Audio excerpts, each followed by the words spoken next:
اسی وجہ سے میں بھی یہ ہمت کر رہا ہوں کہ ایک اور ایسا گناہ جس میں لوگ مبتلا ہیں، اور وہ ہے حیا کے خلاف، مگر ہے بہرحال شریعت کا مسئلہ اور لوگ اس میں گناہ میں مبتلا بھی ہیں، اس لیے بتانا ضروری ہے۔ وہ یہ ہے کہ لوگ شادی کے بعد بھی، آج کی نوجوان نسل زوجہ سے، بیوی سے غیر فطری طریقے سے ہم بستری کرتے ہیں۔ انٹرنیٹ پہ بیہودہ فلمیں دیکھتے ہیں، تو جو چیز انگریزوں کی دیکھ رہے ہیں کہ ان کے کلچر آہستہ آہستہ میڈیا کے ذریعے ہمارے معاشرے میں بھی آ رہا ہے۔ اللہ کے رسول صلی اللہ علیہ وسلم نے لعنت فرمائی ہے، ایک روایت میں ہے کہ اللہ اس کی طرف دیکھے گا نہیں کہ جو اپنی زوجہ سے پچھلے راستے سے ہم بستری کرے گا۔ یہ بیماری بھی، یہ گندگی بھی لوگوں میں پھیلتی جا رہی ہے، خاص طور پہ جن کو لڑکوں سے بدفعلی کی عادت پڑ جائے تو وہ زوجہ سے فطری راستے سے ہم بستری نہیں کرتے۔ اللہ نے فرمایا کہ نساؤکم حرث لکم، یہ تمہاری زوجات ہیں، بیویاں ہیں، یہ نسل بڑھانے کے لیے ہیں۔ تو اسی راستے میں انسان اپنی خواہش کو پوری کر سکتا ہے جس راستے سے نسل بڑھتی ہے، اس کے علاوہ کسی اور راستے سے اپنی خواہش کو پورا کرنا یہ حرام ہے، گناہ کبیرہ ہے، گندگی ہے۔ ہمارے پاس کیسز آتے ہیں، ایک پاک دامن لڑکی کی شادی ہوتی ہے، لڑکا بھی بظاہر بڑا نیک، لیکن کیا ہے، لڑکا چونکہ ٹھرکی ہوتا ہے، شہوت کا درندہ ہوتا ہے، تو وہ یہ نہیں دیکھتا کہ میں اپنی بری خواہش مٹانے کے لیے میں اپنی زوجہ کو غیر فطری طریقے پر مجبور کیسے کر سکتا ہوں، تو مجبور کرتا ہے پھر اپنی بیوی کو۔ اس میں جو عورتیں زیادہ پاک دامن نہیں ہو، نیک نہ ہو، یا ان کو یہ ڈر ہو کہ طلاق ہو گئی تو ہم کہاں جائیں گے، وہ پھر اپنے شوہر کے ساتھ اسی غیر فطری طریقے پر آمادہ ہو جاتی ہیں، اور اس کا عذاب اور اس کا وبال یہ ہوتا ہے کہ کچھ دنوں میں ان کو بھی اسی کی لت پڑ جاتی ہے۔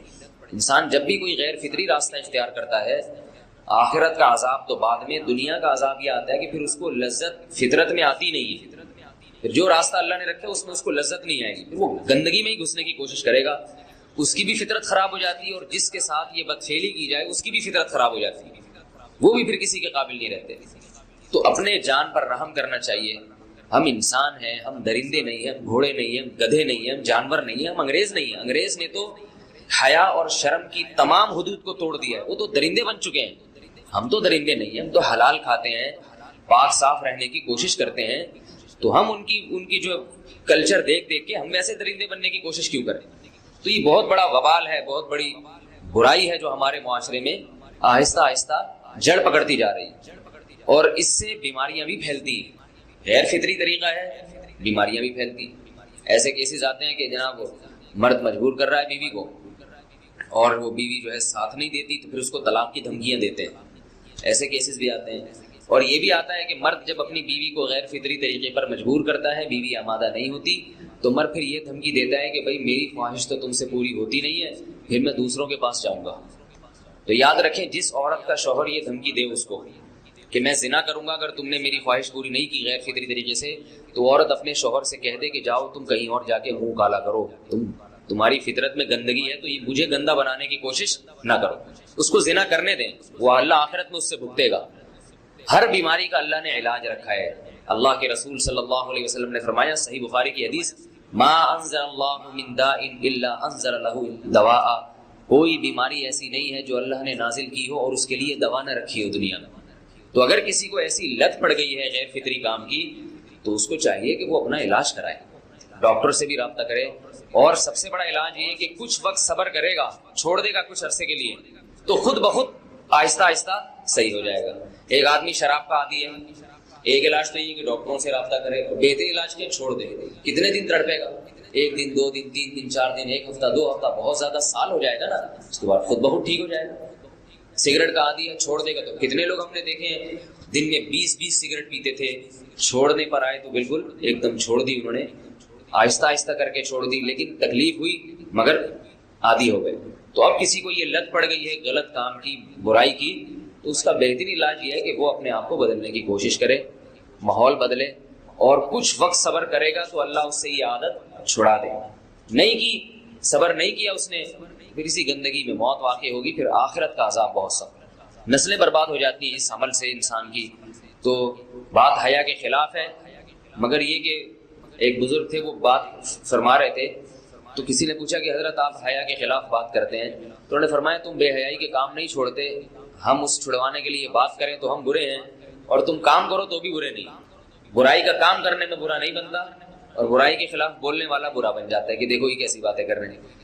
تو بھائی باتیں ہیں اس لیے ہیں کہ یہ معاشرے میں یہ برائی پھیلتی چلی جائے گی، اور یہ ہماری اپنا کلچر نہیں ہے، یہ امپورٹ ہو رہا ہے باہر سے، یہ امپورٹ ہو رہا ہے، یہ وہاں میڈیا کے ذریعے آ رہا ہے۔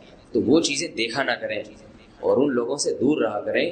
ہمیں تو دین کا داعی ہو کے ان کو ہدایت پر لانا تھا، بجائے ہم ہدایت پہ چل کے دوسروں کو چلانے والے بن کے ان کے راستے پہ ہم نے چلنا شروع کر دیا۔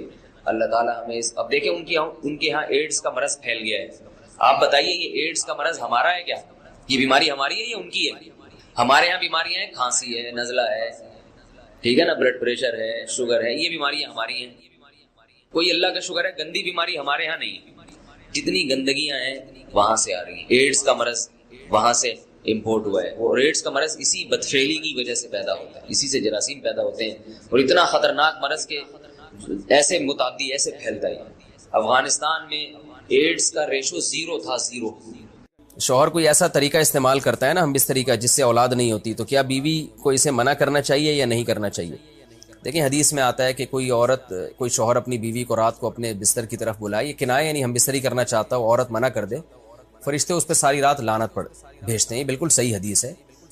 اب ہمارے بعض اسکالر کیا کرتے ہیں، جب ان سے یہ بات پوچھی جائے تو وہ بات کو گھما دیتے ہیں، سیدھی بات نہیں بتاتے کہ بھئی یہ شریعت میں مرد کا حق ہے کہ عورت اس کو ہم بستری سے نہیں روک سکتی، کیونکہ ویمن رائٹس کے نام پہ آج کل بہت تحریکیں چل رہی ہیں، تو وہ بھی کچھ لبرل اسکالرز ہیں جو ہر وقت جو ہے نا کوشش کرتے ہیں کہ خواتین ہم سے ناراض نہ ہو جائیں۔ تو بھائی آپ شریعت کا حکم بتائیں صاف صاف، چاہے عورت خوش ہوتی ہے ناراض ہوتی ہے، بعض حقوق مردوں کے ہیں بعض عورتوں کے ہیں، تو وہ بتانے پڑتے ہیں۔ تو اسی طرح مرد کا بھی حق یہ ہے کہ عورت اگر مرد اس کو ہم بستری کے لیے بلاتا ہے تو عورت اسلام میں منع نہیں کر سکتی، اس کے لیے گناہ ہے۔ ہاں بیمار ہو تو ایک الگ بات ہے، بخار ہے اس کو، کوئی واقعی بیماری ہو تو پھر ایک الگ بات ہے، نارملی اس کو اجازت نہیں ہے کہ وہ شوہر کو منع کر دے، بلکہ اس میں حدیث میں بہت سخت تاکید ہے۔ آپ صلی اللہ علیہ وسلم کی ایک حدیث میں یہاں تک فرمایا کہ عورت اگر یعنی چولہے پہ ہو، روٹی پکا رہی ہو، اس طرح کی حدیث کا مفہوم ہے، یعنی بہت بزی بھی ہو تو بھی اس کو اپنے کام کو چھوڑ کر شوہر کی خواہش کو پورا کرنا پڑے گا، اور یہ نیچر کے بھی مطابق ہے، کیونکہ مرد میں جب یہ سیکس کی خواہش پیدا ہوتی ہے اور اس کو کچلا جائے تو مرد بہت زیادہ ڈسٹرب ہوتا ہے۔ خواتین اس میں اپنے آپ کو مردوں جیسا سمجھتی ہیں، وہ سمجھتی ہیں ہمارا اس میں وہی حق ہے جو مرد کا حق ہے۔ بھائی اللہ نے دونوں کی ڈیزائرز میں زمین آسمان کا فرق رکھا ہے، تو مرد کو بہت زیادہ نقصان ہوتا ہے اس سے، وہ بہت زیادہ مینٹلی ڈسٹرب ہوتا ہے اس سے، کیونکہ اللہ نے یہ ڈیزائرز عورت کی نسبت مرد میں بہت زیادہ رکھی ہیں، تھوڑی زیادہ نہیں بہت زیادہ رکھی ہے، تو میڈیکلی یہ بات ثابت ہو چکی ہے۔ تو دوسرا ایک تو مینٹلی بہت زیادہ ڈسٹرب ہوتا ہے وہ، دوسری بات یہ کہ پھر اس کے گناہ کی طرف توجہ جائے گی، وہ حرام کاموں کی طرف جائے گا، تو اس لیے عورت کو اس بارے میں مرد کا ساتھ دینا چاہیے۔ یہاں فوراً بعض خواتین یہ سوال پوچھتی ہیں کہ اچھا اگر عورت کے دل میں خواہش ہو اور مرد وہ خواہش پوری نہ کرے تو کیا مرد پہ بھی لعنت ہوتی ہے؟ تو اس کا سیدھا جواب یہ ہے کہ نہیں، مرد پہ لعنت نہیں ہوتی۔ اس کی وجہ یہ ہے، دو اور دو چار کی طرح میں صاف بات کروں گا۔ وجہ اس کی یہ ہے کہ عورت کے لیے مرد کی اس خواہش کو پورا کرنے میں عورت کی کوئی انرجی نہیں استعمال ہو رہی، جبکہ اگر مرد کا موڈ نہ ہو اور عورت کا موڈ ہو تو پھر مرد اپنے آپ کو پریپیئر نہیں کر سکتا، اس کے لیے بہت تکلف کرنا پڑے گا اس کو۔ اخلاقی طور پر تو ٹھیک ہے، مرد کو یہی حکم دیا جائے گا کہ زوجہ کی خواہش کو پورا کرے، لیکن اس پر شریعت نے لازم نہیں کیا ہے، کیونکہ ایک چیز مرد کے اختیار میں نہیں ہے تو لازم کیسے ہو سکتی ہے؟ یعنی ایک آدمی کا وہ ذہنی طور پر تیار ہی نہیں ہے اس کے لیے، تو مرد کے لیے تو جب تک ذہنی طور پہ تیار نہ ہو یہ عمل کر نہیں سکتا، جبکہ عورت کر سکتی ہے۔ تو انرجی جو استعمال ہوتی ہے نا اس میں بہت زیادہ، وہ تو مرد کی انرجی یوز ہوتی ہے، تو شریعت اس کو کیسے پابند بنا سکتی ہے کہ اس کے ذہنی طور پر وہ مینٹلی تیار سے یعنی ایک عمل کر سکتا ہے؟ تو یہ ظلم ہوتا ہے اس کے اوپر کہ وہ مینٹلی تیار نہیں ہے اور اس کو شریعت کہے کہ اگر بیوی آپ سے مطالبہ کر رہی ہے اور آپ مطالبہ پورا نہیں کرو گے تو آپ پر لعنت ہوگی، تو وہ اس لعنت سے بچنے کے لیے اپنے آپ کو مینٹلی کیسے تیار کرے گا؟ بعض دفعہ تیار کر لیتا ہے، بعض دفعہ نہیں ہو پاتا، اس کا تو دماغ سے بہت گہرا تعلق ہے۔ تو اس لیے مرد کے لیے تو شریعت نے حکم یہ کیا ہے کہ 4 مہینے میں کم از کم ایک دفعہ اس پر لازم ہے کہ وہ اپنی زوجہ کی خواہش کو پورا کرے، اور ویسے جب زوجہ میں خواہش ہو تو اخلاقی طور پر مرد کی ذمہ داری ہے کہ وہ اپنی زوجہ کی خواہش کو پورا کرے، لیکن شریعت نے اس پہ واجب نہیں قرار دیا کیونکہ یہ اس کے اختیار سے اوپر کی چیز ہو جائے گی۔ باقی عورت کے لیے اختیار ہے اس کو، ہاں بیمار ہے یا مینسز ہیں وہ تو پھر تو ایک ویسے ہی مینسز میں ہم بستری جائز نہیں ہے۔ باقی رہا یہ مسئلہ کہ خواتین پھر یہ کہتی ہیں کہ اسلام نے تو پھر مردوں کو بہت زیادہ حقوق دے دیے، تو ایسا نہیں ہے۔ اگر یہ حق اسلام نے مرد کو دیا ہے تو بہت سارے حقوق عورت کو بھی تو دیے ہیں نا، بہت سارے عورت کو بھی تو حقوق دیے ہیں کہ جو خود پہنتے ہو، جیسا معیاری لباس خود پہنتے ہو اپنی بیوی کو بھی ویسے ہی معیاری لباس پہناؤ۔ جیسا معیاری کھانا خود کھاتے ہو، حدیث میں آتا ہے ویسا معیاری کھانا بیوی کو بھی کھلاؤ. تو یہ بھی تو عورت کو بھی تو حقوق دیے ہیں. ہماری خواتین جس ویسٹرن کلچر کو فالو کر رہی ہیں اس کلچر میں تو یہ ہے کہ عورت شوہر کو ہم بستری سے روک سکتی ہے، شوہر بیوی کو بھی روک سکتا ہے، یعنی شوہر بھی منع کر سکتا ہے، عورت بھی منع کر سکتی ہے. وہاں دونوں کے حقوق سیم ہیں، لیکن پھر وہ اتنے سیم ہیں کہ پھر وہاں مرد کے ذمے شوہر کا عورت کے ذمے یعنی مرد کے ذمے عورت کا نان نفقہ بھی نہیں ہے. تو پھر گیس بجلی کے بل بھی عورت یعنی مرد کے ذمے نہیں ہے. تو پھر خواتین سے لینا ہے نا ویسٹرن کلچر کو، تو پھر پورا لینا وہاں سے. تو پھر شوہر کیوں گیس بجلی کا بل جمع کرا رہا ہے، بچوں کی اسکول کی فیسیں شوہر کیوں دے رہا ہے، شوہر نان نفقہ کیوں دے رہا ہے؟ تو جب اسلام نے کچھ حقوق عورت کو دیے ہیں تو کچھ شوہر کو بھی دیے ہیں، تو اسی طرح سے بیلنس ہماری سوسائٹی میں قائم ہوگا. تو اس لیے خواتین کو یہ نہیں کرنا چاہیے، کیونکہ بہت سی ایسی شکایتیں آتی ہیں جس میں مرد بہت زیادہ ڈسٹرب ہوتا ہے، پھر وہ ان کی لڑائیاں ہوتی ہیں، طلاقیں ہوتی ہیں. عورت اس کو نارمل لے رہی ہوتی ہے، مرد کے دماغ پہ شہوت کا ایک جنون چڑھا ہوا ہوتا ہے. جب بیوی اس کو منع کرتی ہے وہ بہت زیادہ مینٹلی ڈسٹرب ہوتا ہے، اور پھر وہ مار دھاڑ تک نوبت بھی آتی ہے، پھر وہ طلاقوں تک نوبت بھی آتی ہے. تو یہ بہت غلط چیز ہے. ہمارے نبی صلی اللہ علیہ وسلم نے جب عورت کو حکم دیا ہے کہ مرد کی خواہش کو، اپنے شوہر کی خواہش کو پورا کرے، تو اسی میں خیر ہے. عورت کو چاہیے اس وقت چاہے دل نہ بھی چاہ رہا ہو، اپنے شوہر کی اس خواہش کو پورا کر دیا کریں. اس کے وقتی طور پر تو آپ کو نقصانات نظر آئیں گے، لیکن لانگ ٹرم میں اس کے فائدے ہیں، اس سے گھر میں فائدے حاصل ہوں گے، اور اسلام کی مان کے چلنے میں ہی عورت کے لیے خیر ہے. رہا یہ مسئلہ کہ شوہر اگر کوئی ایسا طریقہ اختیار کرتا ہے ہم بستری کا جس میں وہ اولاد کو روکتا ہے، تو اس میں یہ ضروری ہے کہ بیوی کی پرمیشن ہو. وہ عورت کی پرمیشن کے بغیر یہ کام نہیں کر سکتا. تو کیونکہ اولاد دونوں کا حق ہے، اولاد کو روکنے کے لیے دونوں کی پرمیشن ہوگی تو اولاد روکی جا سکتی ہے. اگر دونوں میں سے ایک کی بھی پرمیشن نہیں ہے تو پھر اولاد روک نہیں سکتے. ان کی یادگار اپنے پاس رکھنا، کیا ہم اپنے مرحوم والدین کا کوئی سامان جو وہ استعمال کرتے تھے اپنے پاس محبت کے طور پہ رکھ سکتے ہیں، یا اس کا کو کسی غریب کو صدقہ کرنا لازم ہے؟ نہیں جی، مرحوم والدین کی جو بھی چیزیں ہیں وہ سب کے سب وراثت میں تقسیم ہوں گی. پھر جس کے حصے میں وراثت آئی ہے وہ یادگار کے طور پہ رکھ سکتا ہے، کوئی حرج نہیں ہے اس میں. یہ تو محبت میں ہوتا ہے ایسا کہ انسان کو جس سے محبت ہوتی ہے اس کی چیزوں سے بھی محبت ہو جاتی ہے، کوئی حرج نہیں ہے، رکھ سکتے ہیں، صدقہ کرنا ضروری نہیں. دوسری شادی کو مینشن کرنا لازم ہے؟ کیا دوسری شادی میں نکاح نامے میں دوسری شادی کا لکھنا ضروری ہے، یا دوسری شادی کے وقت دوسری شادی کا بولنا ضروری ہے؟ عارفہ سلطانہ انڈیا سے. نہیں جی، نہ لکھنا ضروری ہے نہ بولنا ضروری ہے. البتہ دوسری بیوی جس سے شادی ہو رہی ہے اس کو بتانا. نکاح کے بعد میاں بیوی کہیں بھی تنہائی میں جمع ہو جائیں تو اٹ از کالڈ رخصتی. شریعت کی نظر میں یہ رخصتی بولو ہو گئی ہے. اب شریعت کے حکام سارے چینج ہو جاتے ہیں. رخصتی سے پہلے بیوی کو طلاق ایک دفعہ دے دی، نکاح ختم. رخصتی کے بعد ایک دفعہ طلاق دی ہے تو نکاح ختم نہیں ہوتا. تو رخصتی کسے کہتے ہیں؟ نکاح کے بعد کہیں بھی تنہائی میں مل گئے ہیں، جہاں وہ آپس میں ریلیشن قائم کرنا چاہتے تو کوئی رکاوٹ نہ ہوتی. تو شریعت میں اس کو کیا کہتے ہیں؟ رخصتی.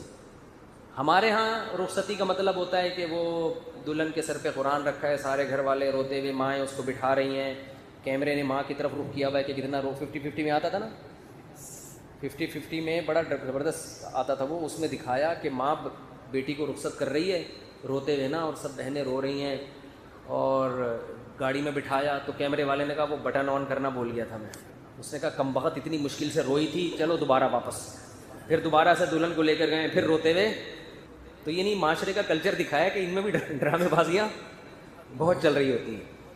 حالانکہ اب یہ رخصتی یہ رخصتی نہیں ہے. رخصتی وہ ہے کہ نکاح کے بعد اگر یہ پہلے کہیں تنہائی میں جمع ہو گئے ہیں تو شریعت میں رخصتی ہو گئی. رخصتی سے پہلے اگر طلاق ہوتی ہے عورت پہ عدت نہیں ہوتی. ادھر مرد نے طلاق دی، فوراً کہیں شادی کر لے وہ. لیکن جب تنہائی میں جمع ہو گئے، چاہے وہ چھپڑ میں کہیں ملے ہوں، ماں باپ کو پتہ بھی نہ ہو، اب اگر ڈیورس ہوگی تو عورت کو عدت گزارنا واجب. آج کل یہ بڑا مسئلہ ہو رہا ہے. نکاح ہوتا ہے، لڑکیاں چھپ چھپ کے اپنے شوہر سے مل رہی ہوتی ہیں، ماں باپ سمجھ رہے ہوتے ہیں ہم نے تو 26 نومبر کی ڈیٹ متعین کی ہے. اب کیا ہوا، جھگڑا ہوا، میاں نے طلاق دی. اب خواتین فون کر کے کہتی ہیں کہ ہم تو رخصتی میں مل لیے تھے، تو اب شرن میرا تو کوئی اور رشتہ آ گیا ہے. کہتا ہوں آپ کے لیے نکاح حرام ہے، آپ عدت پوری کریں. کہہ رہی ہیں عدت کیسے پوری کروں؟ ماں باپ بولیں گے کیا کر رہی ہے بھائی، عدت کے دوران تو عورت گھر سے نہیں نکل سکتی ہے بھائی. تو اب پکڑی جاتی ہیں. پھر ماں باپ کہتے ہیں بھائی یہ گھر میں کیوں ہیں اور ابھی فوراً شادی کر رہے ہیں، کیوں نہیں کر رہی؟ وہ کہہ رہی نہیں 3 مینسز. تو اس لیے چوری جو ہے نا وہ چوری ہی ہوتی ہے. تو ایسے کام کیا کرو جو بعد میں افورڈ کر سکو. بعض تو پھر اللہ کے غضب کو دعوت دیتی ہیں کہ اسی عدت کے دوران شادی کر لیتی ہیں کہیں اور, وہ نکاح ہوتا ہی نہیں ہے, کل عدم ہے وہ. تو رخصتی جب ہو گئی, میاں بیوی تنہائی میں جمع ہو گئے, پھر طلاق کے بعد احکام کچھ اور ہیں, رخصتی سے پہلے کے احکام کچھ اور ہیں. پورا مہر مرتے واجب ہو جاتا ہے رخصتی کے بعد. تنہائی میں جمع ہو گئے,